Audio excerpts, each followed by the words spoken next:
काँग्रेसचे आदरणीय नेते अजित पवार साहेब असतील, तटकरे साहेब असतील, अण्णा बनसोडे असतील आणि दत्तात्रय मामा भरणे असतील आणि शहर अध्यक्ष संतोषबाब पवार असतील, यांच्या सर्वांच्या मनापासून आभार मानतो की यांनी मागील 9 वर्षांपासून सातत्याने मी जनतेतील जे कार्य करत आहे त्या कार्याचा लोखाजोगा बघितला,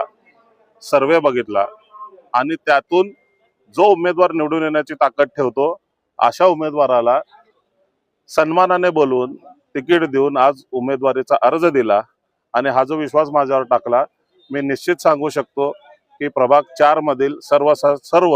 4 उमेदवार राष्ट्रवादी काँग्रेसचेच लागतील, घड्याळच लागेल। सध्या परिस्थितीत जर तुम्ही म्हणाल तर मला अजून माहिती नाही कोणी कोणी उमेदवारी दाखल केलेली आहे, परंतु राष्ट्रवादी काँग्रेसतर्फे माझी उमेदवारी एबी फॉर्म भरून झालेला आहे। त्यामुळे वडार समाजातून सध्या परिस्थितीत एकच उमेदवार मला दिसतोय।